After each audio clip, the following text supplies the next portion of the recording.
Assalamualaikum warahmatullahi wabarakatuh. Yang terhormat Kepala Sekolah SD Negeri Tegal Gede 3 Jember, Ibu Panca Handayani SPD. Yang terhormat Bapak Ibu rekan guru SD Negeri Tegal Gede 3 Jember. Pertama, marilah kita panjatkan puja dan puji syukur kehadirat Allah Subhanahu wa taala karena berkat rahmat limpahan hidayahnya kita dapat berkumpul di tempat ini dengan keadaan sehat walafiat. Yang kedua, tak lupa salawat dan salam semoga tetap tercurah limpahkan kepada Nabi kita, Nabi besar Muhammad SAW yang telah membawa kita dari zaman kegelapan menuju zaman yang terang benderang ini. Izinkan saya, Meida Adenia, mengucapkan selamat datang di acara diseminasi menyebarkan pemahaman dan penerapan pengalaman budaya positif di SD Negeri Tegal Gede 3 Jember. Selanjutnya, saya akan membacakan susunan acara pada hari ini. Yang pertama ialah pembukaan, yang kedua menyanyikan lagu Indonesia Raya, yang ketiga acara inti, yang keempat sesi tanya jawab, yang kelima doa, dan yang terakhir penutup. Untuk mempersingkat waktu, marilah kita buka acara ini dengan membaca basmalah bersama-sama. Bismillahirrahmanirrahim. Acara yang kedua yaitu menyanyikan lagu Indonesia Raya. Bapak dan Ibu guru hadirin dipersilakan berdiri.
Bapak dan Ibu guru dipersilakan duduk kembali. Acara berikutnya yaitu sambutan dari Kepala Sekolah SD Negeri Tegal Gede 3 Jember kepada Ibu Panca Handayani. Waktu dan tempat kami dipersilakan.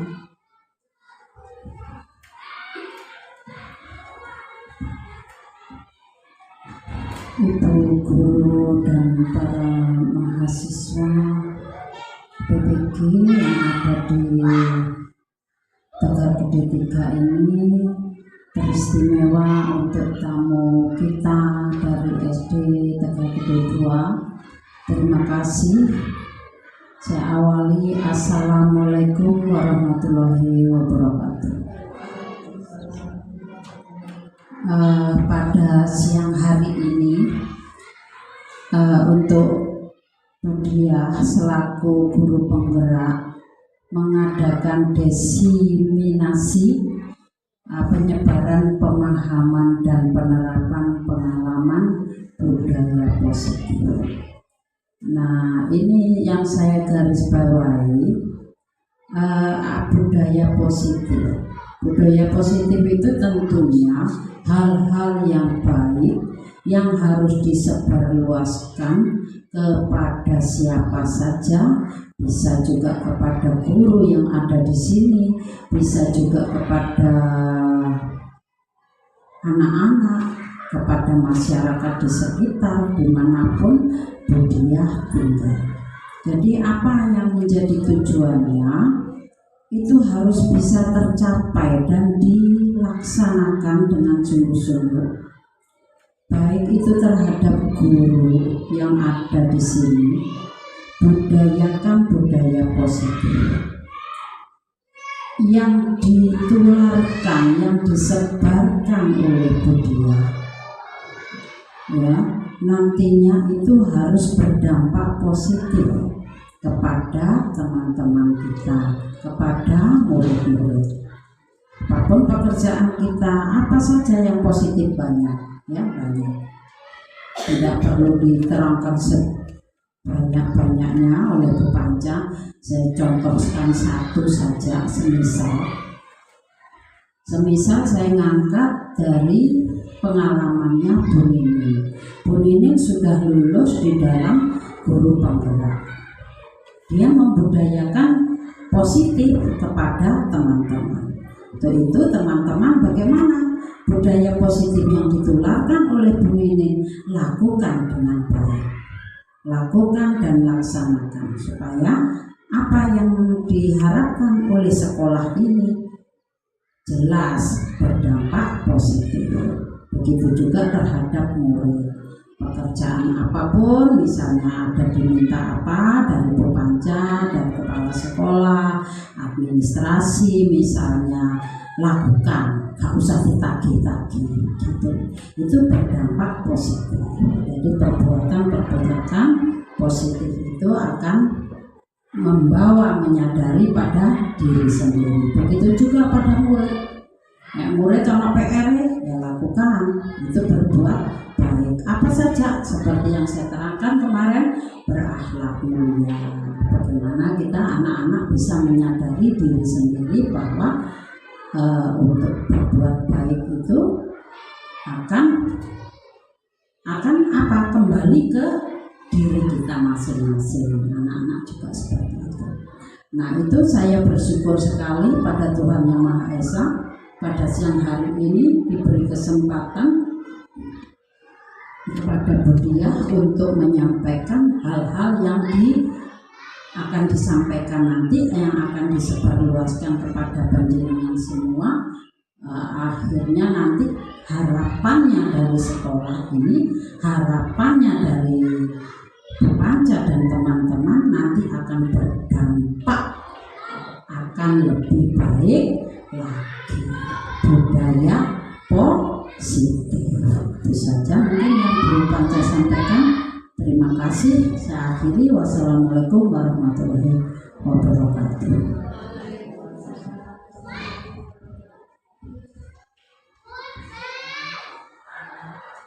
Terima kasih Bu Panca atas sambutannya. Berikutnya adalah acara inti, acara diseminasi menyebarkan pemahaman dan penerapan pengalaman budaya positif yang akan disampaikan oleh Ibu Diah Widya Jayanti. Kepada beliau, waktu dan tempat kami persilakan.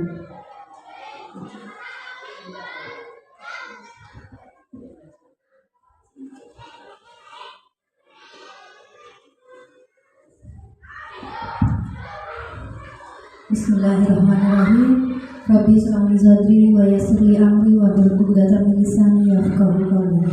Assalamualaikum warahmatullahi wabarakatuh. Mohon izin Ibu Panca, yang terhormat kepada Ibu Kepala Sekolah SD Tegal Gede 3 dan Bapak Ibu guru sekalian yang saya banggakan. Terima kasih atas waktu yang diberikan kepada saya untuk menyampaikan beberapa pengalaman yang saya dapatkan dari pendidikan guru penggerak. Terima kasih pula saya sampaikan atas waktu yang diberikan untuk datang ke acara diseminasi penyebaran pemahaman dan penerapan pengalaman budaya positif. Masih semangat ya Ibu-ibu?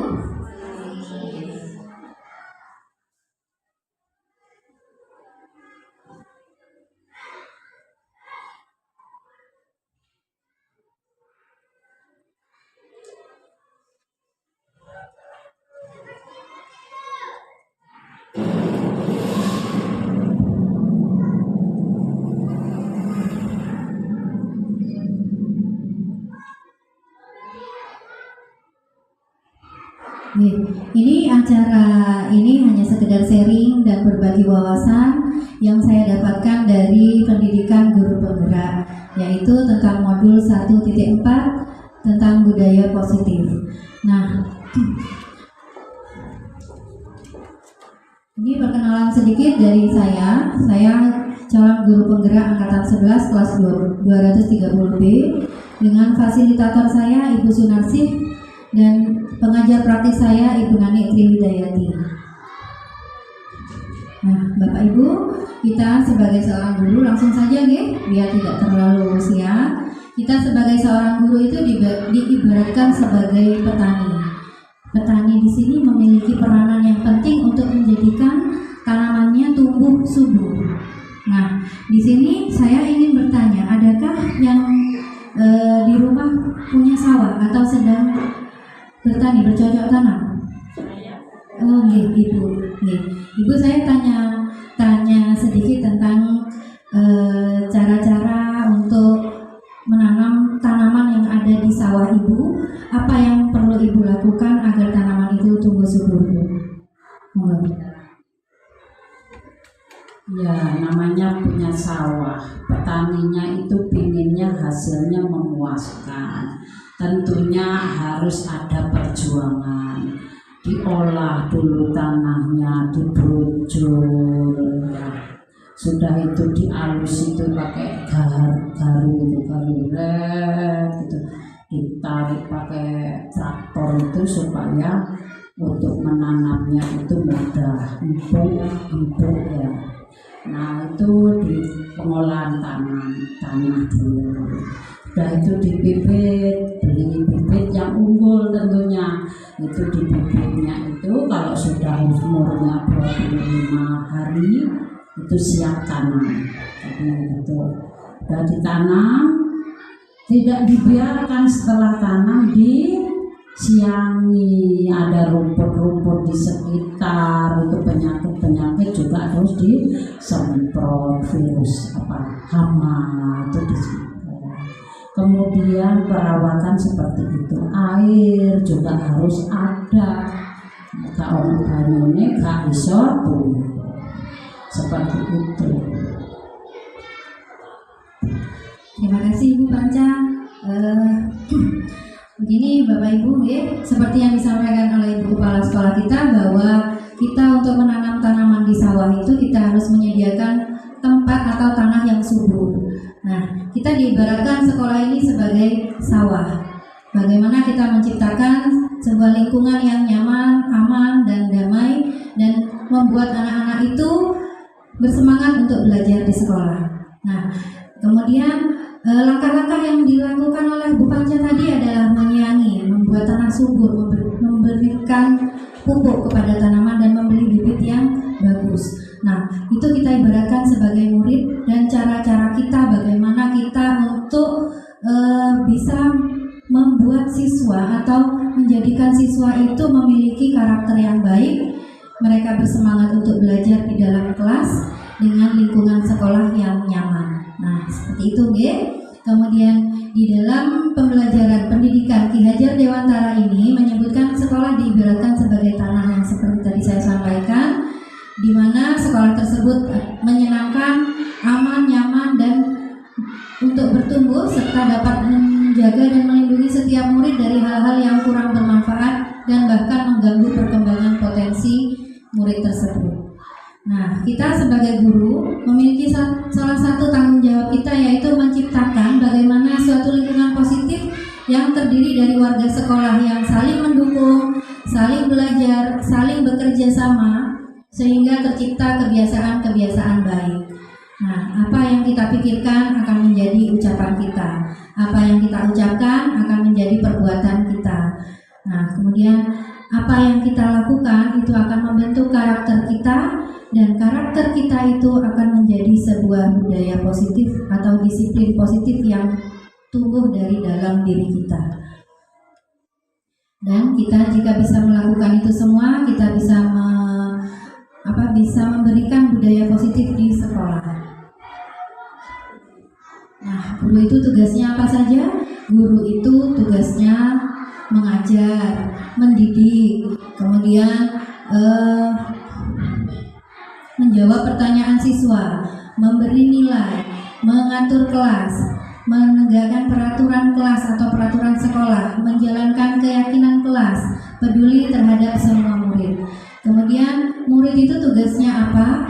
Murid itu tugasnya belajar, mencoba, menghasilkan hal yang terbaik dari dalam diri, bertanya jika mereka tidak paham, mengikuti peraturan, menjalankan keyakinan kelas, mendengarkan, memeriksa tugas kembali. Nah, itu tugas dari murid. Kemudian guru itu tugasnya bukan menyakiti atau disakiti. Kemudian yang kedua, guru bukan memaksa untuk belajar. Guru bukan merapikan barang-barang murid. Guru tidak menyiapkan makanan atau barang-barang alat tulis lainnya. Ya. Ini yang berikutnya, ini bukan guru tapi siswa. Bu, saya salah ketik. Siswa tugasnya bukan menyakiti atau disakiti, mengeluh, merusak barang pribadi atau barang orang lain. Kemudian melakukan tugas siswa, memutuskan untuk teman. Nah, budaya positif itu sendiri adalah nilai-nilai keyakinan dan kebiasaan-kebiasaan di sekolah yang berpihak pada murid. Budaya positif yang diterapkan di sekolah akan menumbuh kembangkan karakter dari nilai-nilai seharian yang akan dijadikan rekam jejak sejarah dalam kisah perjalanan anak ketika menjadi pelajar di sekolah dasar. Hal itu dilakukan agar murid dapat berkembang menjadi pribadi yang kritis, penuh hormat, dan bertanggung jawab sesuai dengan profil pelajar Pancasila. Nah, Bapak Ibu, saya ingin bertanya sedikit tentang disiplin. Apa pemahaman disiplin bagi Bapak Ibu di sini? Mungkin ada yang bisa menjawab? Iya, mau. Disiplin ini mungkin bisa diartikan dengan tepat waktu, mematuhi aturan yang ada. Oke, tadi Bu Eni menyampaikan disiplin adalah tepat waktu dan mengikuti peraturan yang ada. Nah, Bapak Ibu sekalian, mungkin paradigma kita semua berbeda-beda, pemikiran kita bermacam-macam ya. Dari pembelajaran yang saya pelajari di pendidikan guru penggerak ini, saya awalnya juga berpikir bahwa disiplin itu berkaitan dengan peraturan sekolah yang mengikat dan memaksa kita untuk melakukan perbuatan-perbuatan yang tertulis dalam peraturan sekolah. Nah, namun itu hal yang berbeda.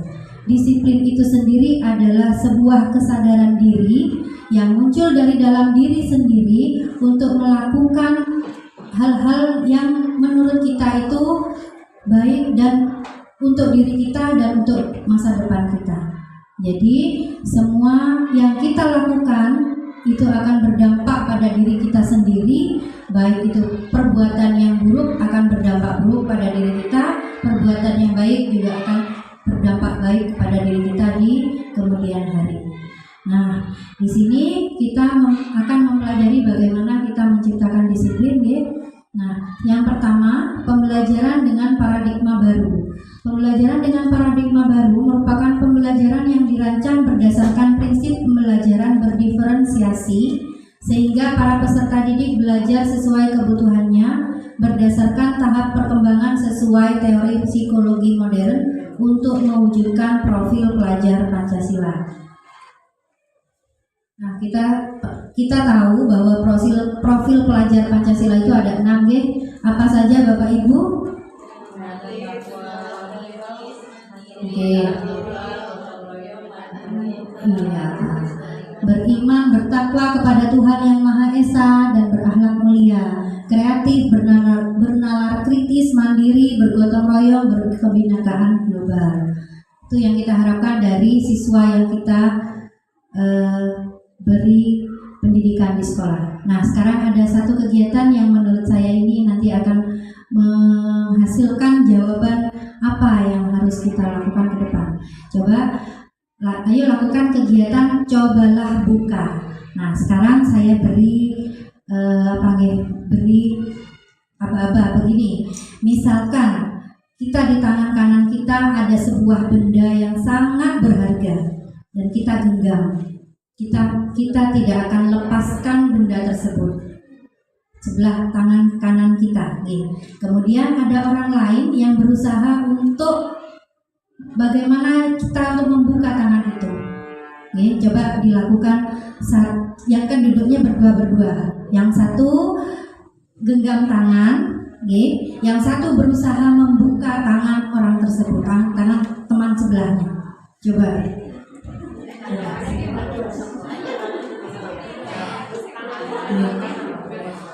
Diibaratkan memegang sesuatu yang sangat berharga, ibu-ibu, ya. Diibaratkan memegang sesuatu yang sangat berharga dan itu tidak boleh saya lepas. Coba,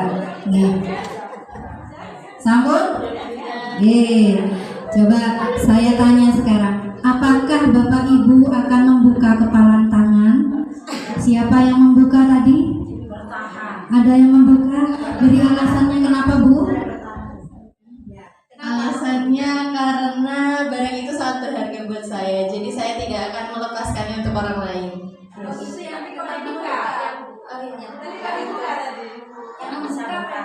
Yang tetap menutup. Ini jawaban yang kedua, untuk tetap menutup kepalan tangan kita. Bu Husnul tidak membuka tangan, tidak membuka kepalan tangan. Saya tanya yang pertama, apakah ada yang membuka kepalan tangan? Ada? Ada? Oh, tidak ada. Ya. Nah, Ibu buka tangan. Oh, gitu. Nah, siapa yang memegang kendali atau kontrol untuk membuka dan menutup kepalan tangan itu? Kita sendiri. Nah, kita ingin membuka kepalan tangan, kita punya alasan. Kita ingin tetap menutup kepalan tangan kita juga memiliki alasan dan atau tujuan. Nah, itulah yang dimaksud dengan kontrol diri. Siapa yang akan siapa yang akan mengontrol diri kita adalah kita sendiri, bukan orang lain. Jadi disitulah kita akan muncul sebuah disiplin positif jika hal-hal tersebut yang kita lakukan adalah positif. Nah, di sini stimulus respon, kebutuhan kita itu sama. Ya, di teori kontrol kebutuhan kita itu berbeda-beda. Kemudian di stimulus respon berikutnya, semua orang melihat yang sama. Kita mencoba mengubah orang agar berpandangan sama dengan kita. Perilaku buruk dilihat sebagai sebuah kesalahan. Orang lain bisa mengontrol saya. Nah, pemaksaan ada pada saat bujukan gagal. Nah, jika kita membujuk seseorang kemudian beliau tidak berkenan, kita melakukan pemaksaan.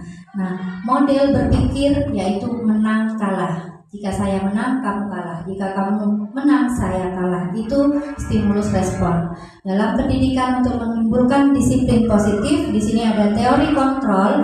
Yang pertama, kebutuhan kita itu berbeda-beda. Jadi setiap manusia memiliki kebutuhan yang tidak sama.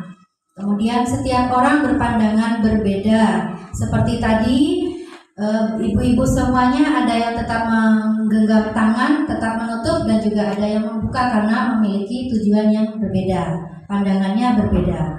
Kemudian berikutnya kita berusaha memahami pandangan orang lain tentang dunia. Semua perilaku memiliki tujuan. Hanya saya yang dapat mengontrol diri saya. Jadi bukan orang lain yang mengontrol diri kita untuk kita menjadi orang yang baik, buruk, atau sebaliknya. Ya, itu diri kita sendiri. Timbul dari motivasi intrinsik dari dalam diri sendiri. Saya tidak bisa mengontrol orang lain. Kemudian kolaborasi menciptakan pilihan baru. Model berpikir adalah menang-menang. Jadi jika saya menang, kamu juga menang. Jika saya bisa, kamu juga bisa. Itu yang dimaksud di disiplin positif yang muncul dari dalam diri sendiri. ini tadi sudah dijawab. Apa itu disiplin? Oke, langsung saya simpulkan di sini. Disiplin adalah sebuah motivasi intrinsik yang muncul melalui kesadaran diri seseorang untuk belajar mengontrol dirinya dalam menggali potensi dan memilih tindakan yang mengacu pada nilai-nilai yang kita hargai agar tercipta tujuan mulia yang diinginkan.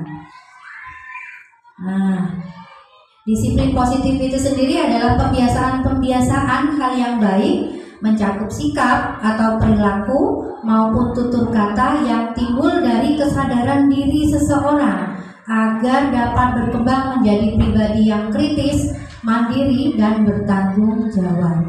Sebagai pendidik, tujuan kita adalah menciptakan peserta didik yang memiliki disiplin diri sehingga mereka berperilaku mengacu kepada nilai-nilai kebajikan universal dan memiliki motivasi dari dalam diri menuju perubahan perilaku ke arah yang lebih baik. Itu yang akan kita lakukan di sekolah ini ke depan. Nah, di sini ada beberapa nilai-nilai kebajikan universal. Tidak perlu saya bacakan semua, saya sebutkan contohnya saja. Misalkan nanti dari kegiatan disiplin positif ini kita mengharapkan siswa yang memiliki nilai kebajikan. Contohnya, siswa tersebut nanti memiliki rasa peduli yang tinggi. Siswa tersebut memiliki integritas yang tinggi, hormat yang tinggi, tanggung jawab yang tinggi. Kemudian kreatif, baik hati. Kemudian di sini ada percaya diri, berprinsip, toleransi yang tinggi. Kemudian keteguhan hati, harga diri, rendah hati, dan lain sebagainya. Tidak saya sebutkan semua. Ini nilai-nilai kebajikan yang kita harapkan setelah pembiasaan disiplin positif di sekolah. Berikutnya, motivasi perilaku manusia. Nah, sering kali kita melihat atau kita menemui siswa di kelas kita itu yang masih, misalkan mengajar di dalam kelas masih ada siswa yang berbicara sendiri, masih ada siswa yang makan-makan di dalam kelas, berlari-lari di dalam kelas. Nah, kemudian ada lagi yang masih mengganggu temannya. Misalkan anak tersebut pintar, mereka mengerjakan tugas cepat selesai. Kemudian teman yang lain belum selesai diganggu. Itu masih ada siswa yang seperti itu. Nah, mereka memiliki motivasi kenapa melakukan hal-hal tersebut. Nah, di sini ada beberapa motivasi perilaku manusia. Yang pertama, hukuman. Nah, hukuman di sini anak merasa tersakiti. Hukuman ini maksudnya dilakukan oleh guru, Misalkan kita membuat sebuah peraturan itu dilanggar oleh siswa. Nah, yang melanggar tersebut diberi hukuman oleh guru. Di sini ada poin-poin yang harus kita ketahui, Bapak Ibu. Jika kita memberikan hukuman kepada anak, apa yang akan diperoleh anak? Yaitu yang pertama, anak merasa tersakiti. Kemudian anak akan membenci peraturan. Aku gak suka sama peraturan ini. Nah, berikutnya anak akan menyembunyikan kesalahan atau tidak jujur. Misalkan anak tersebut berbuat salah, guru memberi hukuman yang menurutnya itu berat.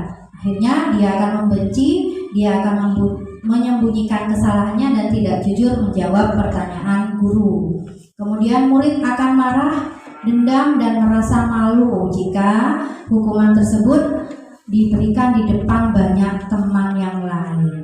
Kemudian bersifat paksaan, konsep diri buruk. Jika siswa diberi hukuman, orang lain akan menilai, wah, anak ini anak yang nakal, anak ini anak yang tidak baik. Peraturan dibuat oleh guru. Nah, ini untuk hukuman, motivasi hukuman. Yang kedua, konsekuensi. Konsekuensi di sini terencana, disepakati sesuai peraturan. Misalkan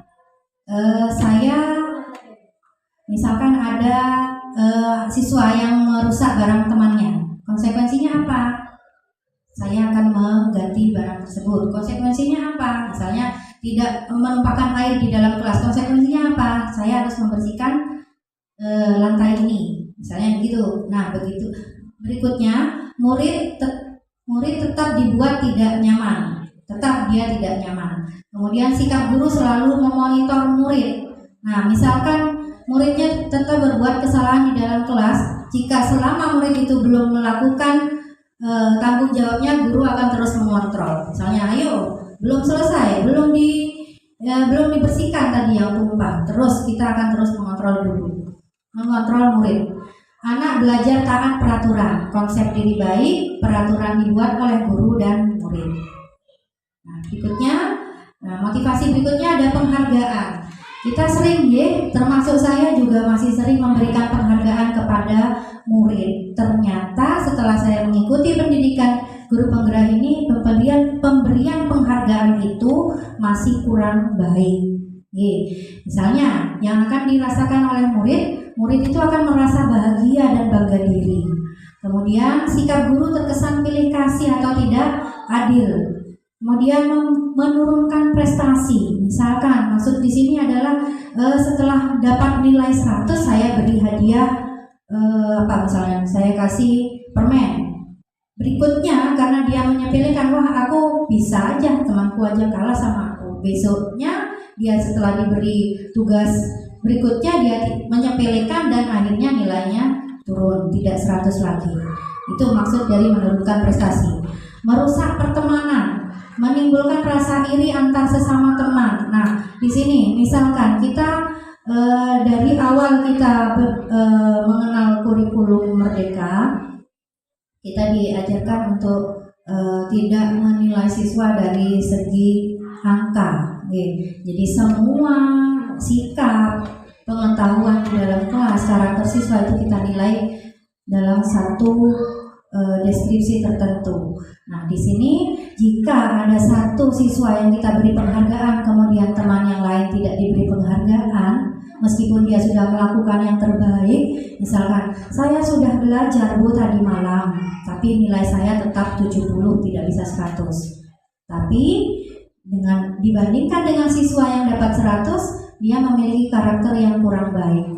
Nah, sebagai guru, jika kita menilai anak dengan angka, kita akan memberi penghargaan kepada yang mendapat 100.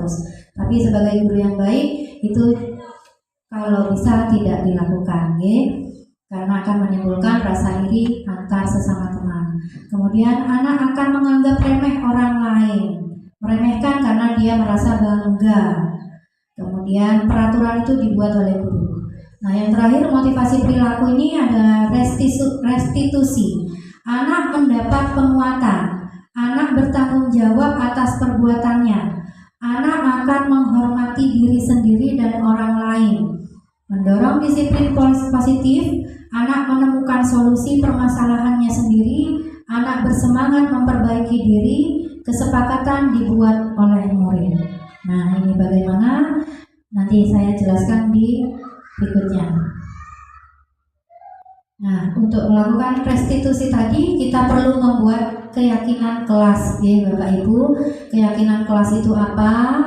Keyakinan kelas itu adalah kesepakatan bersama yang diyakini bersama guru dan murid dengan harapan dapat meningkatkan kedisiplinan murid. Nah, kalau dulu kita sering mengenal dengan kata peraturan atau tata tertib kelas atau sekolah. Peraturan itu yang membuat siapa, Bapak Ibu? Peraturan itu yang membuat siapa? Guru, sekolah atau guru. Peraturan atau tata tertib kelas yang membuat guru. Nah, siswa harus mematuhi, berarti mengikat atau ada unsur keterpaksaan bagi siswa yang melakukan. Itu peraturan. Sekarang sudah berubah menjadi kesepakatan kelas atau keyakinan kelas. Nah, keyakinan kelas itu yang membuat siswa sendiri diolah dengan guru dengan kata-kata yang lebih positif dan dilakukan bersama baik guru maupun siswa. Nah, di sini keyakinan kelas itu berupa pernyataan universal, pernyataan yang positif dibuat dalam bentuk positif dan bersifat abstrak. Keyakinan kelas hendaknya tidak terlalu banyak sehingga mudah diingat. dan dipahami. Semua warga kelas ikut berkontribusi dalam pembuatan keyakinan kelas lewat kegiatan-kegiatan yang mengutarakan pendapat. Nah, di sini contoh keyakinan kelas yang sudah saya buat. Di dalam kelas saya sudah membuat satu keyakinan kelas bersama siswa waktu itu. Nah, jika kita bertanya kepada siswa, anak-anak, kita buat keyakinan kelas ya, kita kesepakatan kelas, apa yang kita lakukan di dalam kelas ini, ayo siapa yang bisa berpendapat. Semua siswa diminta untuk berpendapat dan mengeluarkan satu pendapat peraturan yang harus dia lakukan. Nah, di sini ada beberapa kalimat atau pernyataan dari siswa, dari murid. Ya, misalnya yang pertama, jangan terlambat ke sekolah. Dilarang bergurau saat pelajaran, dilarang buang sampah sembarangan, jangan lari-lari di kelas, tidak ada pembulian, tidak boleh berkata jorok.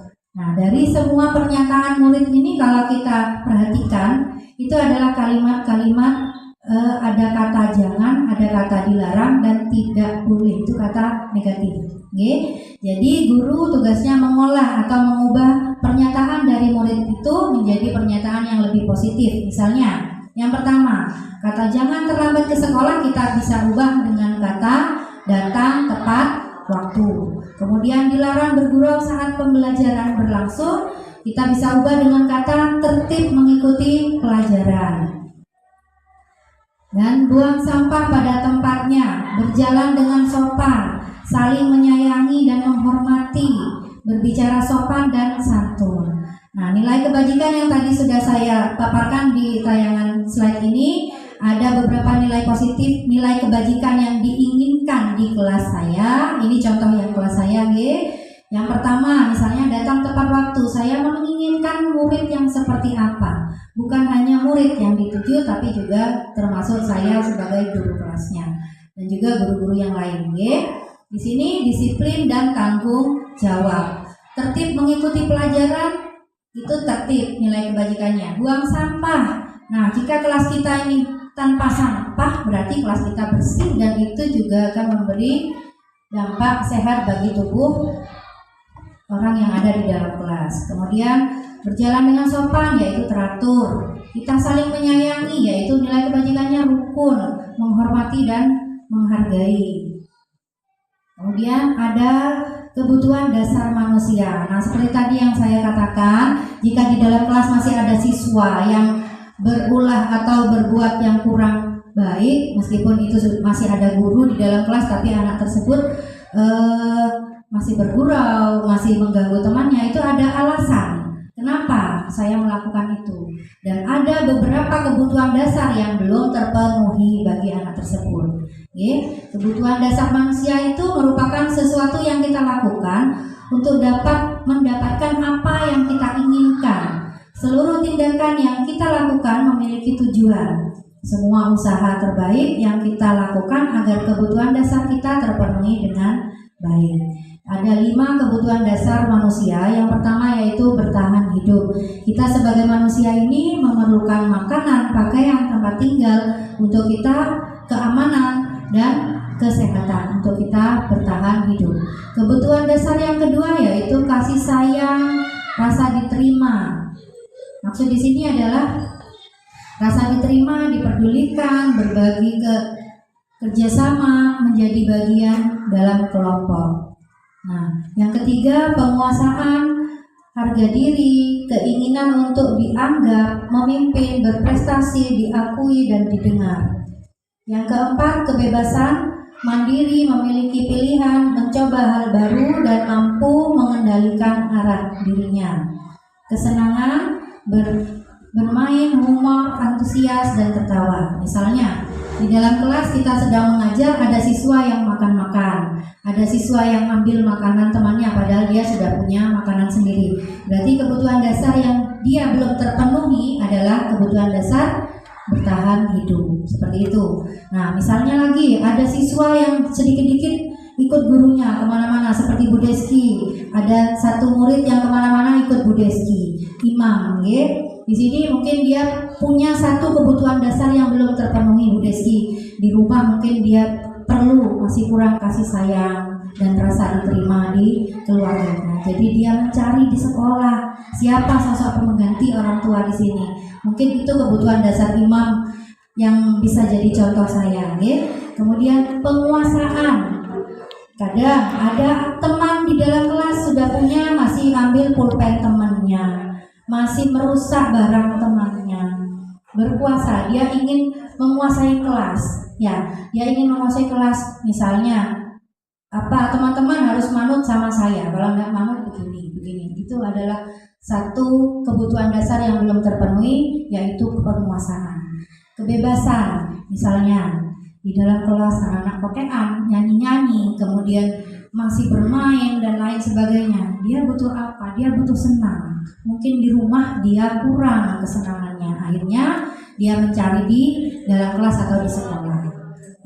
Misalkan lagi tadi seperti upacara, masih ada yang nyanyi-nyanyi, ganggu temannya. Itu juga ada kebutuhan dasar yang belum mereka terpenuhi di keluarganya. Akhirnya mereka mencari di sekolah.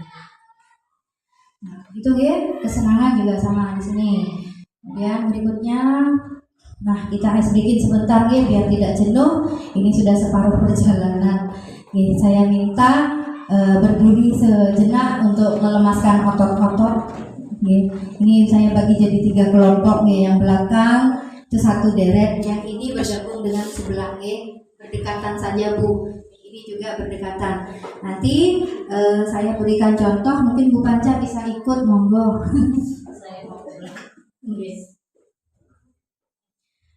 Begini Bapak Ibu ya, saya minta salah satu tangan begini, yang satu tangan ada 1 telunjuk yang diturunkan. Nah, yang tangan yang ada yang telunjuk begini di pangku sama tangan teman sebelahnya. Sama teman sebelahnya Bu. Satunya gini, satunya begini. Nah, sama begini. Kata kuncinya adalah saya ada 1 kata kunci. Jika saya menyebutkan kata tersebut, jenengan yang membuka tangan berusaha ngambil telunjuk teman di sebelahnya. Ditangkap? Bisa dipahami ya? Misalnya saya menyebut 1 kata kunci tersebut, ibu-ibu yang tangannya terbuka berusaha mengambil telunjuk teman yang ada di sebelahnya. Saya bacakan, ada 1 teks narasi yang sudah saya buat. Kata kuncinya adalah kata keledai. Kalau keledai ditangkap.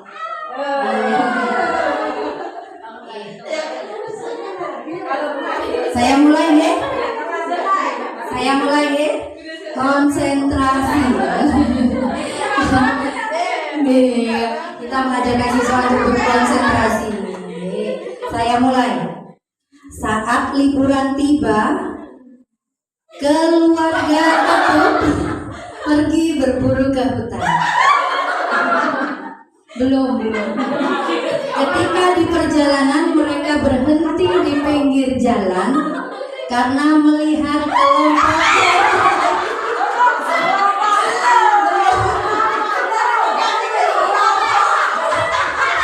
Diingat kata kuncinya apa nih? Keledai. Kata kuncinya keledai.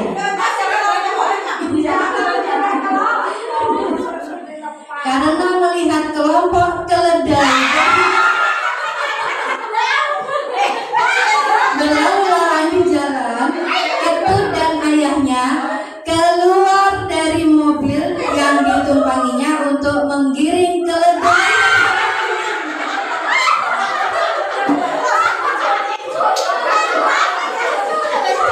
Mereka pun melanjutkan perjalanannya ke hutan. Di tengah hutan, entah mengapa mereka kembali bertemu dengan kelompok yang berlarian seperti sedang dikejar pemangsanya. Ketut dan ayahnya menunggu beberapa saat. Ternyata yang keluar dari semak-semak adalah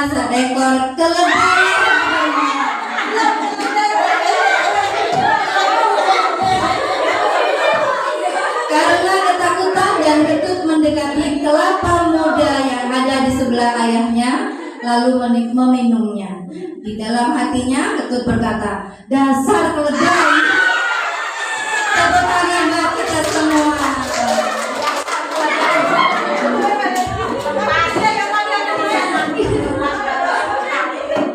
Terima kasih, kita flashkan dulu pikiran kita. Oke, selanjutnya saya menerangkan kembali berkaitan dengan budaya positif. Saya lanjutkan, guys. Di sini tentang restitusi. Restitusi itu posisi kontrol guru. Ada di manakah kita? Nah, posisi kontrol guru itu ada 5, Bapak Ibu. Yang pertama, kita bisa memposisikan diri kita sebagai penghukum, sebagai pembuat merasa bersalah, sebagai teman, sebagai pemantau, dan sebagai manajer. Nah, di sini ada sedikit contoh, Adi datang terlambat ke sekolah. Kita sebagai penghukum, ini contohnya guru sebagai penghukum. Dia akan berkata dengan nada suara tinggi, bahasa tubuh matanya melotot saat berbicara tersebut, dan jarinya menunjuk-nunjuk ke arah ingin menghardik. Terlambat lagi, pasti terlambat lagi. Selalu datang terlambat. Kapan bisa datang tepat waktu? Nah, itu kata-kata yang sering keluar dari seorang guru yang memposisikan dirinya sebagai penghukum.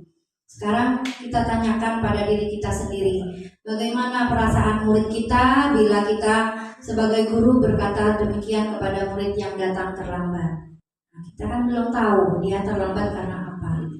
Ini yang akan dirasakan murid, ya, kemungkinan murid itu akan marah, murid itu akan dendam hatinya, kemudian bersifat agresif. Bisa jadi sesudah kembali duduk, murid tersebut akan mencoret-coret bukunya untuk melampiaskan kemarahannya itu. Kemudian lebih buruk lagi, sepulang sekolah, murid melihat motor atau mobil Bapak Ibu guru dan menggores kendaraan tersebut dengan paku. Nah, itu yang lebih parah. Misalkan siswanya dendam dengan perlakuan guru yang dia terima tadi pagi. Berikutnya, sebagai kontrol guru, sebagai pembuat merasa bersalah. Misalkan ada siswa kita yang melakukan kesalahan, jika kita memposisikan diri sebagai pembuat kesalahan tersebut merasa bersalah, suara kita itu memelas, halus, sedih, bahkan tubuh merapat pada anak dengan lesu. Misalnya kita mendekati anak, bicaranya pelan-pelan, halus, tapi kata-katanya menusuk. Ya, misalnya seperti ini. Adi, kamu ini bagaimana ya? Kamu sudah berjanji dengan ibu tidak akan terlambat lagi. Kamu kenapa ya senang sekali mengecewakan ibu? Ibu benar-benar kecewa sekali. Nah, kata-kata seperti itu, meskipun kata-kata yang keluar itu lembut, tapi itu akan terekam di otak murid dan dia akan teringat sampai dia dewasa nanti. Nah, kita perhatikan bagaimana perasaan murid itu ketika ditegur dengan kata-kata yang demikian. Nah, ini yang akan dirasakan oleh Adi tadi.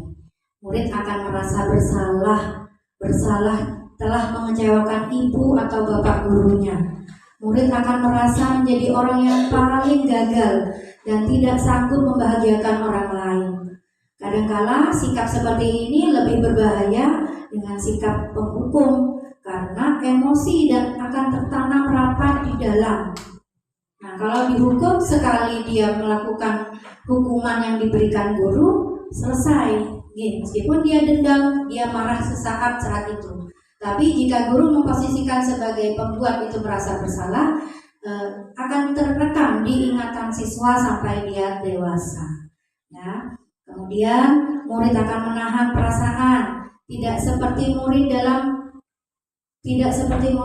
dengan guru penghukum, di mana murid bisa mempahkan marahnya walaupun dengan cara negatif. Seperti tadi coret-coret motor gurunya karena dia merasa marah dengan gurunya. Tapi sesaat itu saja, setelah itu selesai, tidak akan dia ulangi. Nah, jika kita melakukan posisi kita sebagai kontrol, guru sebagai pembuat merasa bersalah, murid juga akan tertekan. Seperti inilah tiba-tiba bisa meletus amarahnya dan bisa menyakiti diri sendiri atau bahkan orang lain. Bahkan jika kita merasa diri kita rendah diri, ya, kita akan melakukan hal-hal negatif. Contoh, naudzubillah min dzalik, semoga tidak terjadi di sini atau di mana saja. Oke, ada siswa yang merasa tertekan, akhirnya tidak mau sekolah. Bahkan ada yang melukai dirinya sendiri, berusaha mengisolasi dirinya sendiri, itu karena dia merasa rendah diri. Nah, posisi kontrol berikutnya yaitu guru memposisikan sebagai teman. Bagaimana kita memposisikan diri sebagai teman? Dengan contoh Adi yang terlambat tadi. Nada suaranya ramah, akrab, dan bercanda. Bahasa tubuh merapat pada murid, mata dan senyum jenaka. Adi, ayolah, bagaimana sih kamu? Kemarin kamu sudah janji ke bapak kan? Kenapa terlambat lagi? Sambil tertawa ringan. Nah, ya sudah, tidak apa-apa, duduk dulu sana. Nanti Pak Guru bantu kamu ini. Nah, biasanya guru sambil senyum-senyum. Kata-kata seperti itu kita memposisikan diri sebagai teman. Nah, bagaimana perasaan murid jika sikap guru seperti ini? Murid akan merasa senang dan akrab dengan guru. Ini termasuk dampak yang positif. Tapi ada sisi negatif yang lain. Apa itu? Dia akan tergantung pada guru. Dia akan meremehkan guru jika dia melakukan kesalahan.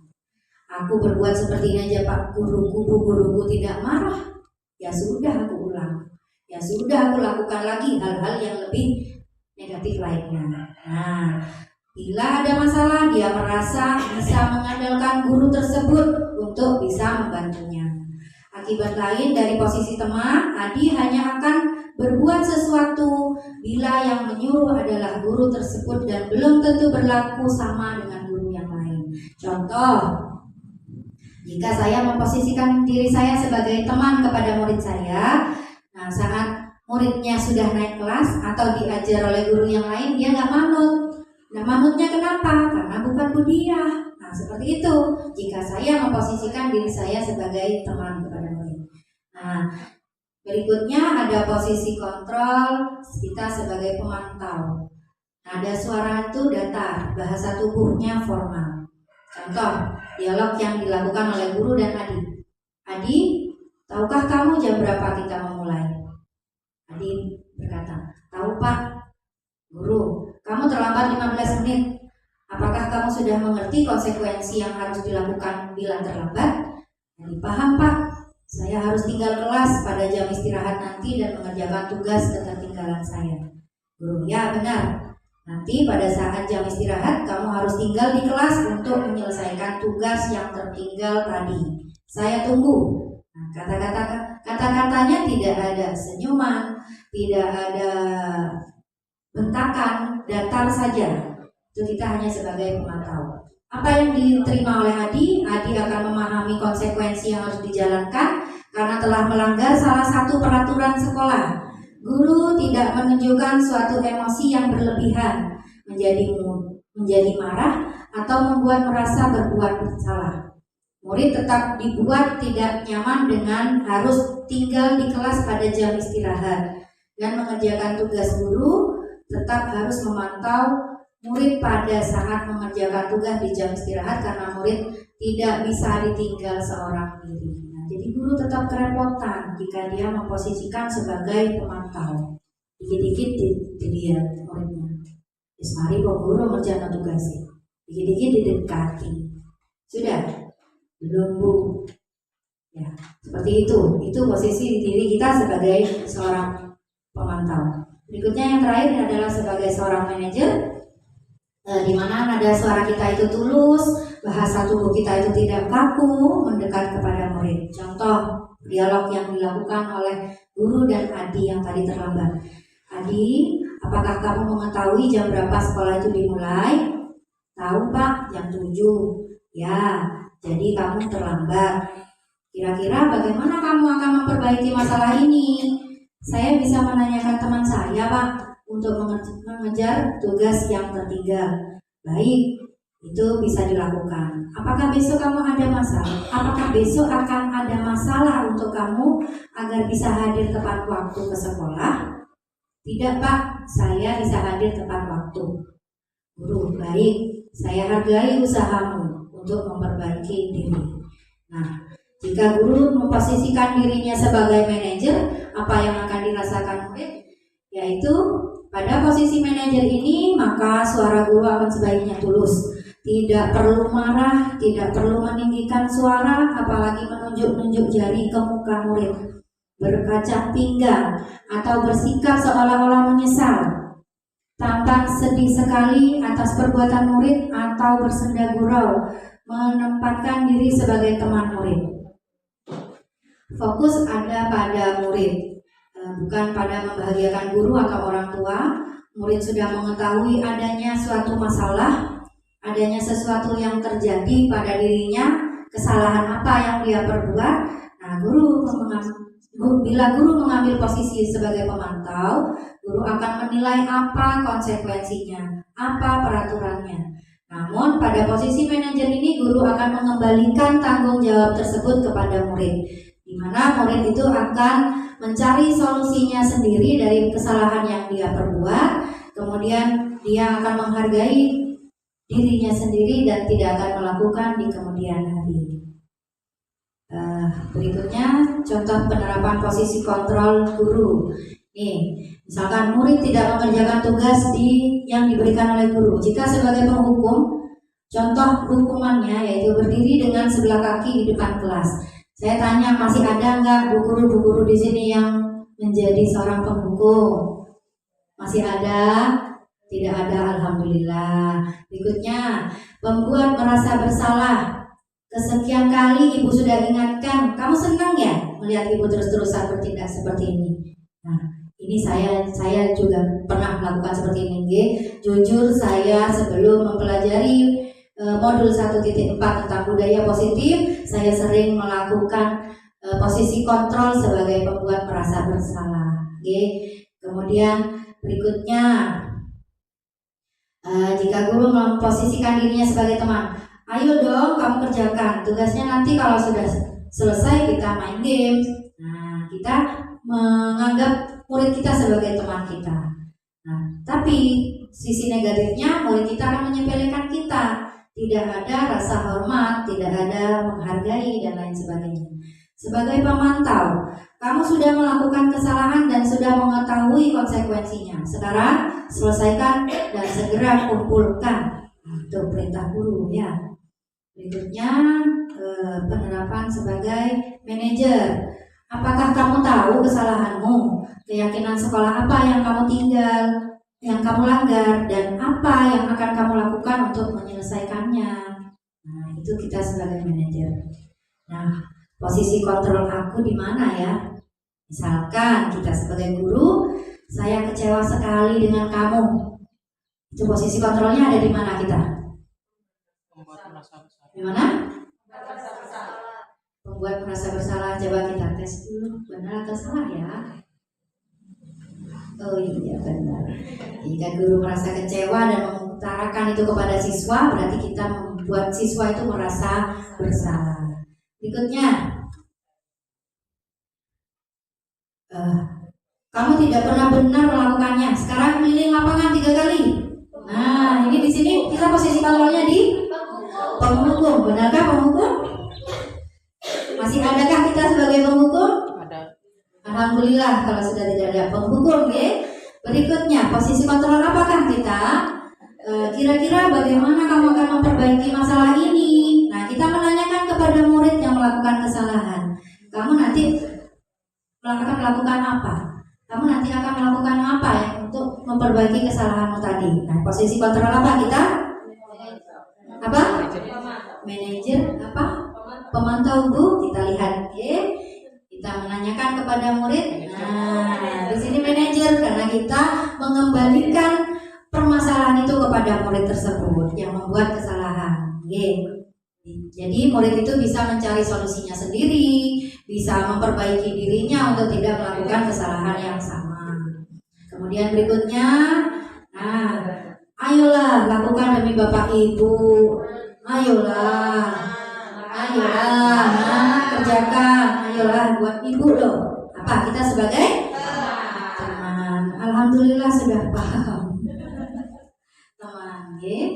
Berikutnya, satu lagi. Kamu terlambat 15 menit. Apa kamu sudah mengerti konsekuensi yang dilakukan bila terlambat?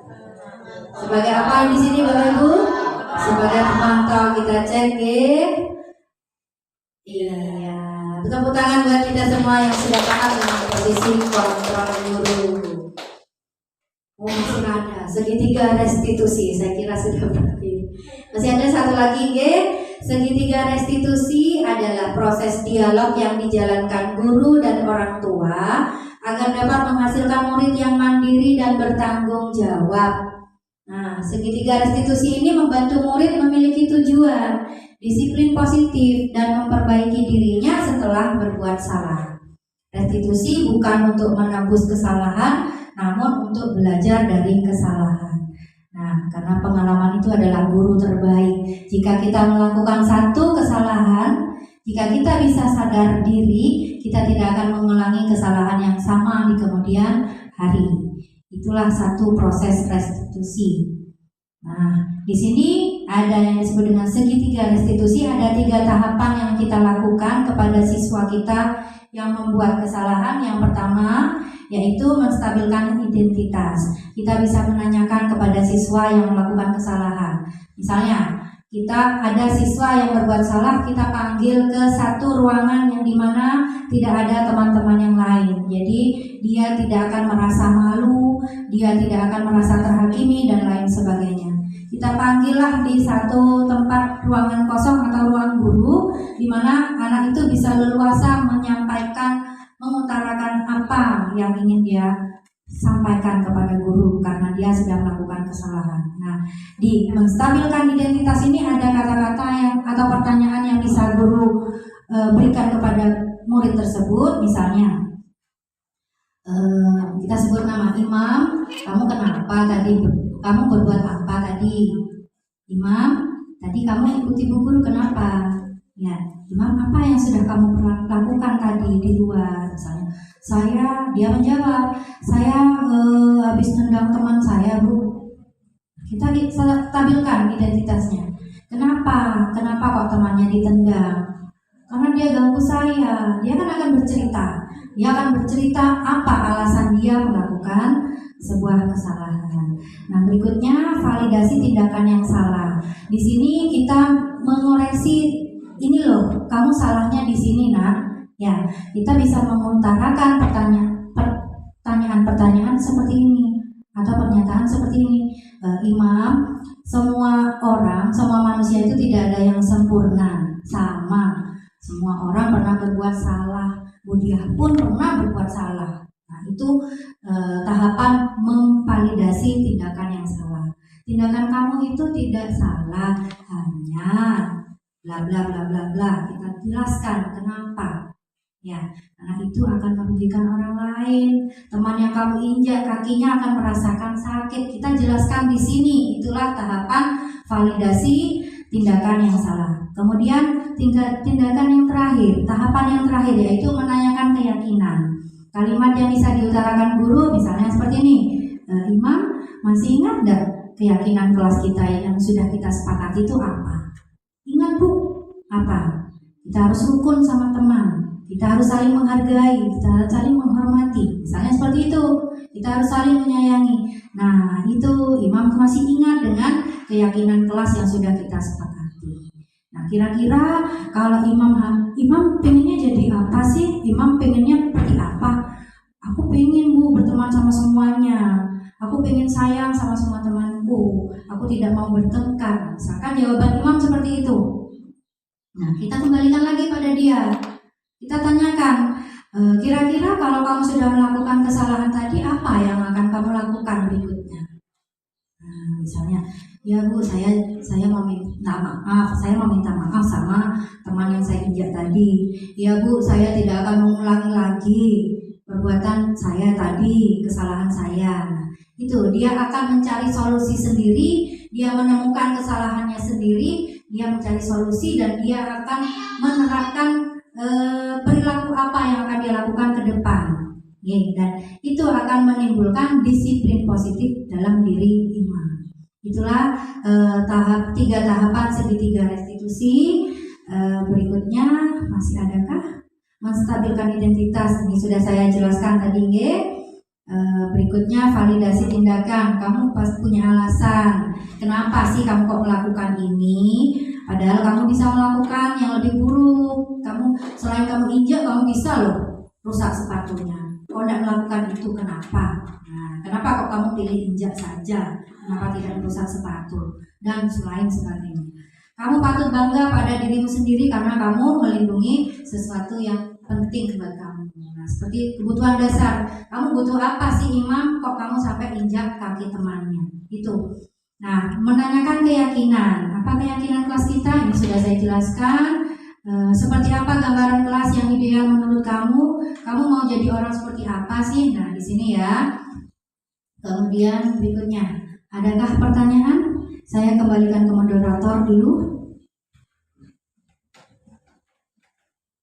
Dari penyampaian materi saya, mungkin masih ada ibu-ibu yang kurang paham, monggo saya terima.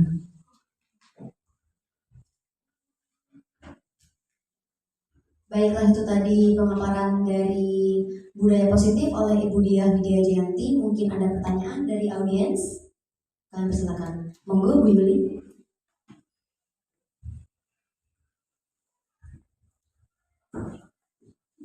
Permisi semuanya. Saya ingin bertanya Bu, dalam kelas yang Bu Dia pimpin saat ini, kelas 5, apakah Bu Dia mendapatkan tantangan untuk menyebarkan pemahaman dan penerapan budaya positif di dalam kelas saat anak-anak belajar? Terima kasih. Baik, terima kasih Ibu pertanyaannya. Mungkin mau ditampung dulu langsung jawab. Baik, langsung saya jawab ya. Tantangan dalam melaksanakan budaya positif di dalam kelas atau di sekolah masih ada, masih ada. Saya merasakan dan itu terjadi juga di dalam kelas saya. Masih ada siswa yang belum memahami apa itu keyakinan kelas. Masih ada juga siswa yang masih melanggar keyakinan kelas padahal mereka sendiri yang membuatnya. Itu PR untuk saya untuk menciptakan bagaimana kelas yang nyaman, kondisi kelas yang aman menurut mereka, kemudian kondisi atau suasana belajar yang menyenangkan di dalam kelas. Itu PR untuk saya yang harus saya lakukan untuk mengurangi tantangan-tantangan yang terjadi di dalam kelas saya untuk menerapkan budaya positif atau disiplin positif di dalam kelas saya. Terima kasih. Masih ada lagi mungkin tanggapan satu sampun? Terima kasih. Sebelum saya tutup, ada satu kata motivasi yang bisa kita yakini bersama. Di sini merdeka itu adalah disiplin tanpa harus diawasi, bekerja tanpa harus diperintah, jujur tanpa perlu dibatasi, tanggung jawab tanpa harus diminta. Semua manusia bukanlah pribadi yang sempurna, termasuk saya. Maka dari itu kita lakukan ini, kita bisa karena kita terbiasa. Terima kasih atas waktunya. Saya akhiri. Wabillahi taufiq wal hidayah. Wassalamualaikum warahmatullahi wabarakatuh.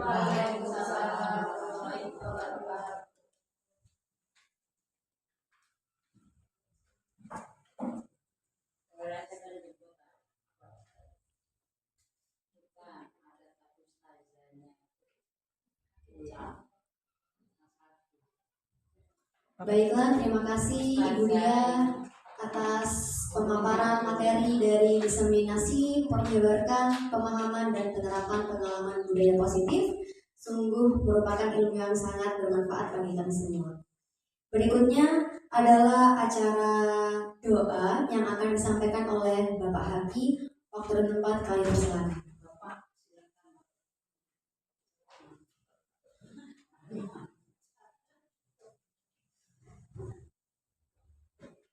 Bismillahirrahmanirrahim. A'udzubillahi minasyaitonirrajim. Bismillahirrahmanirrahim.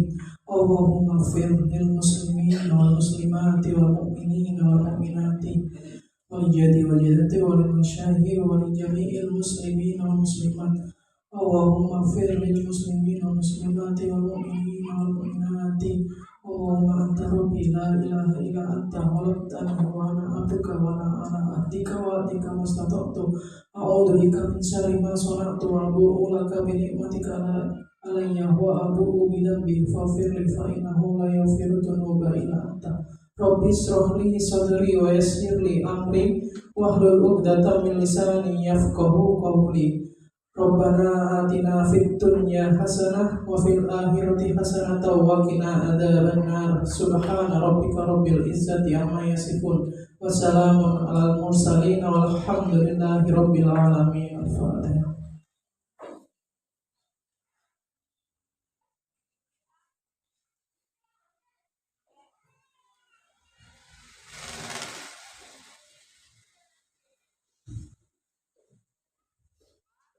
Demikianlah rangkaian acara demi acara pada diseminasi budaya positif pada hari ini. Terima kasih kepada semua pihak yang telah berkontribusi pada acara ini. Kurang lebihnya kami mohon maaf. Wassalamualaikum warahmatullahi wabarakatuh. Waalaikumsalam warahmatullahi wabarakatuh.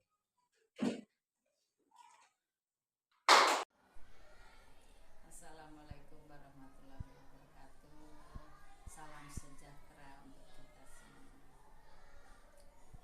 Saya selaku kepala sekolah di SDN Tegal Gede 3 ini dengan adanya diseminasi yang disampaikan oleh Bu Diah tentang menyebarkan pemahaman dan penerapan pengalaman budaya positif. Dalam hal ini materi yang disampaikan oleh Bu Diah Widya Jayati itu saya menilai sangat baik untuk ditularkan, disampaikan kepada rekan-rekan sejawat bahwa dengan adanya diseminasi yang disampaikan, materinya sangat bagus, luar biasa, sehingga bisa menyampaikan hal-hal positif kepada rekan-rekan, guru, bagaimana supaya bisa meningkatkan diri di dalam hal positif, disiplin, bagaimana harus bersikap disiplin itu bisa memotivasi siswa dalam meningkatkan disiplin, kemudian bisa bagaimana cara menguasai kelas supaya kelas itu bisa kondusif. Itu saya sangat memberikan apresiasi apa yang sudah dilakukan oleh Bu Diah selaku CGP Angkatan 11. Harapannya ke depan itu bagaimana sekolah ini supaya tambah hari, tambah baik, tambah maju, meningkatkan disiplinnya dengan baik, baik terhadap guru, terhadap siswa, bisa memiliki karakter yang hebat, karakter yang luar biasa. Jadi itu intinya supaya sekolah ini tambah hari tambah maju. Begitu. Terima kasih. Assalamualaikum warahmatullahi wabarakatuh. Saya Deski Diana, pengajar kelas 1 SDN Tegal Gede 3, rekan dari Bu Diah Widya Jayanti, pengajar kelas 5 SDN Tegal Gede 3. Setelah saya mengikuti diseminasi dari Bu Diah tadi tentang pemahaman dan penyebaran budaya positif, saya memperoleh banyak pelajaran dan diseminasi tadi memberikan inspirasi kepada para rekan ya, para guru khususnya bagi saya untuk melakukan perubahan dalam arti melaksanakan atau mewujudkan atau benar melaksanakan budaya positif. Nah, di sini budaya berarti kita sudah harus terbiasa melakukan perihal positif yang bisa dicontoh, dibuat teladan, dibuat panutan oleh siswa-siswa kita di sekolah maupun di kelas. Contoh, dalam hal kedisiplinan kita harus bisa memberikan contoh terlebih dahulu kepada siswa-siswa kita. Misalnya kita datang lebih awal, kita tertib memasuki kelas, kita menyambut siswa di depan kelas atau di pintu gerbang. Itu adalah contoh-contoh dari budaya positif. Nah, selain itu dari diseminasi tadi saya memperoleh pelajaran bahwa kita sebagai guru bagaimana kita menghadapi permasalahan yang dialami oleh murid. Apakah kita sebagai guru itu sebagai teman, sebagai pemberi hukuman, atau sebagai manajer. Jadi misalnya murid kita ada suatu masalah, bagaimana kita menyikapi, bahasa yang kita utarakan bagaimana, itu ternyata ada tipe-tipenya sendiri. Nah, sebagai guru yang paling baik adalah kita sebagai manajer, bukan sebagai pemberi hukuman atau bukan sebagai teman. Karena kalau misalnya kita bertindak sebagai teman, murid tidak akan menghargai kita. Kalau misalnya kita bertindak sebagai pemberi hukuman, murid akan ketakutan atau mungkin akan mengulangi perbuatan yang sama. Jadi alangkah baiknya kita bertindak sebagai manajer. Nah, itu yang harus banyak kita pelajari. Bagaimana bahasa kita bahasa kita bertanya kepada murid tersebut, sehingga murid tersebut tidak akan melakukan atau mengulangi kesalahan yang sama. Selain itu, yang saya peroleh dari diseminasi tadi, kebutuhan dasar seorang murid itu ada beberapa ya. Misalnya kalau murid itu melakukan suatu keonaran atau suatu kesalahan, atau mungkin di kelas kurang memperhatikan gurunya, dia mungkin jahil kepada temannya. Nah, itu kita harus mempelajari kebutuhan dasar apa yang tidak mereka peroleh ketika di rumah, sehingga dia melakukannya atau melampiaskannya di sekolah. Misalnya dia kurang perhatian di rumah, kurang perhatian dari orang tuanya di rumah, berarti dia akan mencari kebutuhan dasar tersebut ya, kebutuhan dasar tentang memperoleh kasih sayang kepada gurunya yang ada di sekolah. Nah, seperti itu. Lalu budaya-budaya positif itu memang harus kita terapkan, baik berupa perkataan, perbuatan maupun sikap, kita terapkan dalam kehidupan sehari-hari sehingga kita bisa dijadikan contoh oleh murid-murid kita. Nah, menurut saya itu umpan balik dari saya setelah mengikuti diseminasi dari Ibu Diah tadi. Banyak pengalaman atau banyak pelajaran yang bisa saya peroleh, banyak pelajaran juga yang bisa saya terapkan. Saya bisa memberi inspirasi bagi diri saya sendiri bagaimana saya berubah. Misalnya kalau saya menghadapi murid di kelas seperti ini, berarti saya harus menggunakan bahasa yang seperti ini.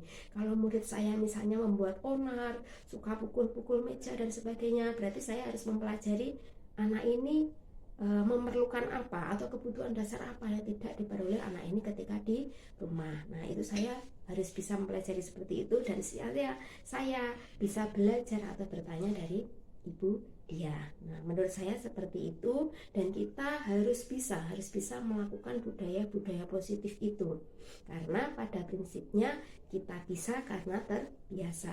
Nah, menurut saya seperti itu uraian dari saya.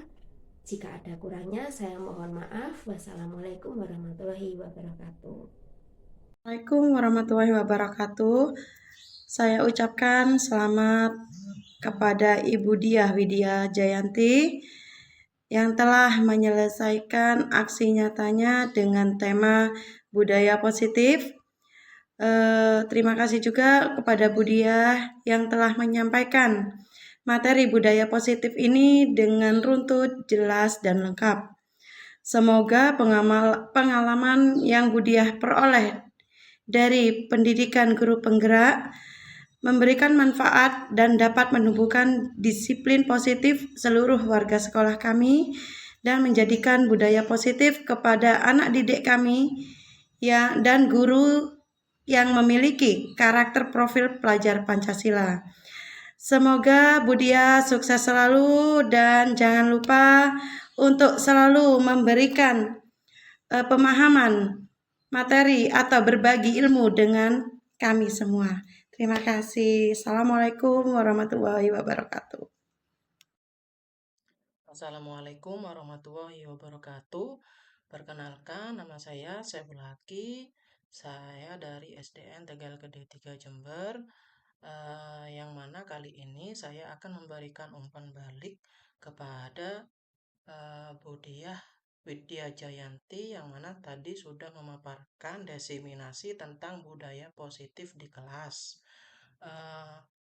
Kurang lebih pemaparan tersebut dilakukan 1 jam lebih oleh Budiah Widya Jayanti dengan pemaparan yang menurut saya sangat bagus, di mana di dalamnya berisi tentang kedisiplinan, keyakinan kelas, dan restitusi atau kontrol guru. Yang fokus pada umpan balik saya yakni terhadap restitusi atau posisi kontrol guru. Nah, posisi kontrol guru ini ada 5 tipe guru, yakni yang pertama guru sebagai penghukum, guru pembuat merasa bersalah, guru sebagai teman, guru sebagai pemantau, dan guru yang terakhir ini yang kelima, guru sebagai manajer. Jadi kebanyakan guru-guru di kelas ketika murid membuat kesalahan, guru memakai tipe penghukum. Jadi ketika murid melakukan kesalahan, guru itu langsung menghukum tanpa memberi pendekatan terlebih atau pertanyaan-pertanyaan kepada siswa yang bersifat pendekatan mengapa 5W 1H contohnya. Dan menurut saya posisi yang pas yakni guru itu harus bisa sebagai tipe manajer, yakni ketika anak melakukan kesalahan, maka yang pertama kita lakukan adalah pendekatan terhadap anak tersebut. Jadi tidak langsung dihukum, karena tidak sepenuhnya anak itu 100% anak itu berbuat salah. Mungkin karena ketidaktahuannya atau karena kepolosannya si anak melakukan kesalahan tersebut. Jadi tipe manajer ini sangat bagus dan cocok untuk siswa di kalangan SD, terutama di SDN Tegal Gede 3. Mungkin itu saja umpan balik dari saya. Saya ucapkan terima kasih. Assalamualaikum warahmatullahi wabarakatuh. Di sini saya akan memberikan umpan balik dari kegiatan diseminasi tentang budaya positif yang disampaikan oleh Budia, bahwa kedisiplinan timbul dari dalam diri sendiri untuk melakukan kegiatan positif tanpa adanya paksaan dari pihak luar. Kedisiplinan ini dapat kita terapkan di kelas maupun di sekolah, sehingga guru harus menempatkan dirinya sebagai manajer dalam menangani permasalahan siswa. Terima kasih. Wassalamualaikum warahmatullahi wabarakatuh. Assalamualaikum warahmatullahi wabarakatuh. Perkenalkan, saya Bu Lastri dari SDN Tegal Gede 2. Saya ingin memberikan umpan balik. Dari paparan Budiah tadi, saya dapat memahami bahwa sebagai guru sudah menjadi tugas kita mengajarkan budaya positif pada siswa di sekolah pada umumnya, terutama di kelas. Guru bisa membuat kesepakatan kelas, misalnya datang tepat waktu, jujur, tanggung jawab, dan lain-lain. Hal ini untuk membiasakan siswa bersikap disiplin dalam segala hal dan dimanapun berada. Terima kasih. Assalamualaikum warahmatullahi wabarakatuh. Assalamualaikum warahmatullahi wabarakatuh. Perkenalkan, saya Devi Kusumaningrini, merupakan rekan kerja dari Ibu Diah Widya Jayanti, guru kelas 5 SDN Tegal Gede 3, calon guru penggerak angkatan 11. Di sini saya akan memberikan sebuah umpan balik dari kegiatan diseminasi yang telah dilakukan di sekolah tadi dengan judul budaya positif. Nah, menurut saya dari kegiatan diseminasi tadi memberikan banyak pembelajaran bagi saya. Penyampaian informasi yang telah dilakukan oleh Budia sudah cukup banyak dan mudah dipahami oleh saya, karena contoh-contoh yang diberikan oleh Ibu Diah itu adalah kegiatan sehari-hari yang kita lakukan selama di sekolah. Dari kegiatan tersebut saya mendapat pembelajaran banyak. Salah satunya adalah mungkin menurut saya selama ini pembelajaran yang telah saya lakukan ketika di dalam kelas kepada anak-anak itu mungkin sudah benar. Namun setelah saya mendapatkan materi diseminasi budaya positif tersebut, saya menjadi menambah wawasan. Ternyata anak-anak ini juga membutuhkan suatu pendekatan tersendiri dari setiap karakteristiknya. Kemudian saya juga paham ternyata kita sebagai guru, kita sebagai pendidik tidak hanya mengajar di depan kelas, tetapi kita juga harus peka terhadap situasi dan kondisi, kemudian peka terhadap karakteristik setiap anak masing-masing, karena kita tahu bahwa setiap anak pasti memiliki karakteristik masing-masing.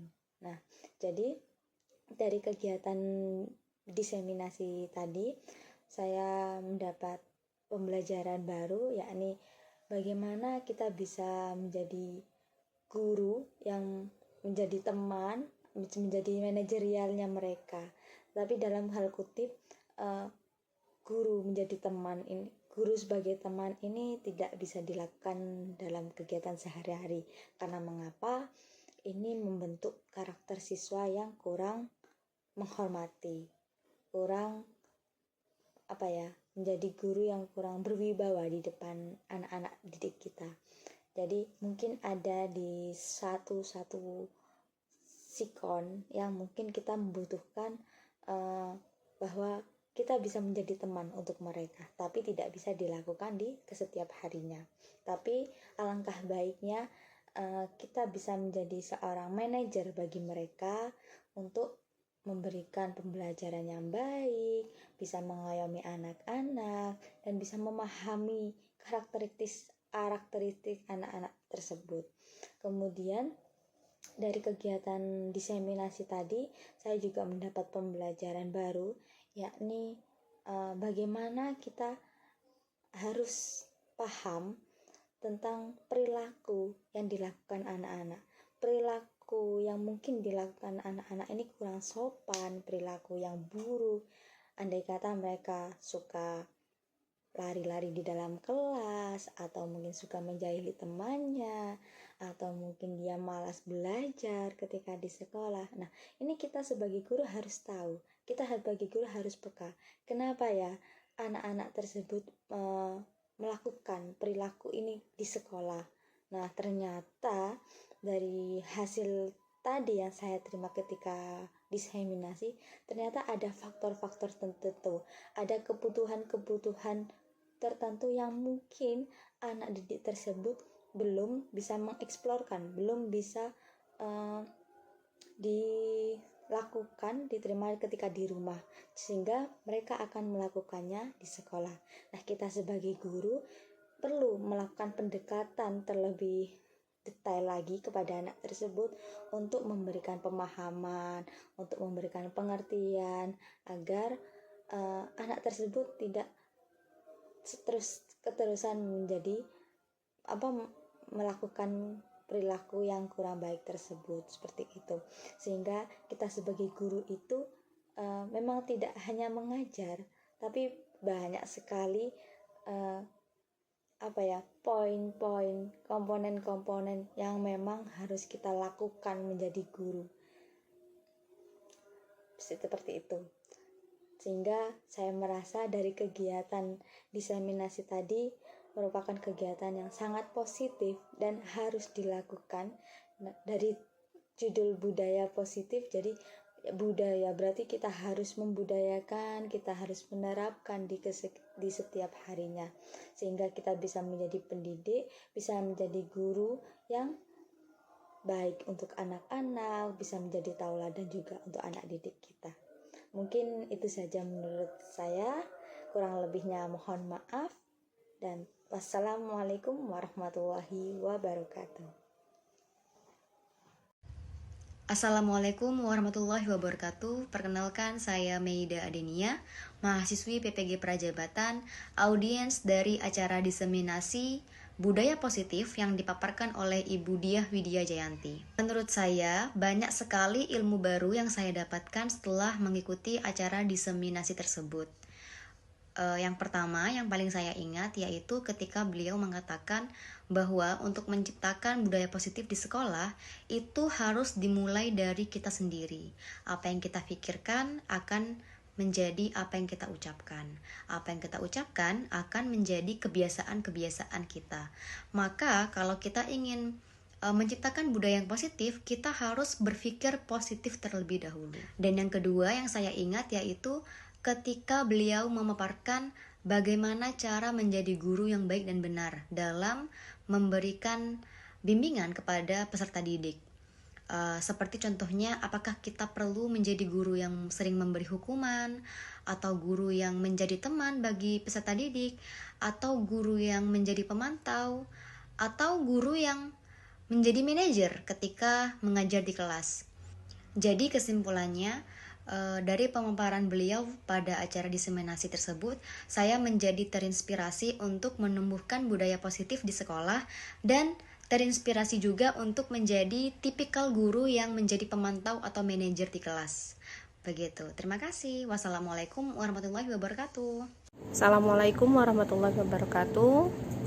Nama saya Ana Faria Ulfa, saya rekan guru dari Bu Diah Widya Jayanti di SDN Tegal Gede 3. Hari ini saya diberi kesempatan untuk mengikuti kegiatan diseminasi budaya positif yang dilakukan oleh Bu Diah Widya Jayanti di lingkungan SDN Tegal Gede 3. Nah, pada kegiatan kali ini saya mendapatkan pengetahuan baru terkait bagaimana kita sebagai seorang guru menjadi panutan untuk siswa-siswa di sekolah. Bagaimana sebagai seorang guru kita harus menjadi pribadi yang disiplin, bertanggung jawab dan berdedikasi. Nah, disiplin di sini misalnya apa? Terkait dengan misalkan ketika kita hadir di sekolah tepat waktu, lalu mengikuti semua kegiatan di sekolah dengan baik, lalu bertanggung jawab dengan pekerjaan ataupun hal-hal yang erat kaitannya dengan siswa. Nah, hal-hal seperti ini akan menjadi suatu contoh atau panutan atau teladan bagi siswa kita. Jadi sebelum kita meminta siswa untuk melakukan budaya positif, maka sebagai seorang guru kita harus melakukannya terlebih dahulu, di mana kita harus bisa disiplin waktu, bertanggung jawab dengan pekerjaan kita, lalu menjadi fasilitator yang baik di kelas, memfasilitasi siswa dengan baik. Lalu bagaimana kita bisa menjadi teladan pada saat siswa mengalami suatu permasalahan. Nah, sebagai seorang guru, seyogyanya kita menghadapi permasalahan-permasalahan di kelas terkait dengan siswa. Misalkan saja ketika siswa itu datang terlambat. Nah, saya mendapatkan pengetahuan baru bahwa jika kita menghadapi masalah di sekolah terkait dengan kondisi tertentu dari siswa tersebut, maka kita menempatkan diri sebagai guru itu seperti apa? Apakah kita sebagai penghukum, apakah kita sebagai teman, ataukah kita sebagai manajer? Ternyata dari semua itu seyogyanya, sebaiknya sebagai seorang guru kita itu bisa membuat siswa kita bernalar kritis terkait dengan hal-hal yang mereka lakukan. Jadi ketika mereka terlambat, mereka harus tahu konsekuensi dari terlambat itu tersebut.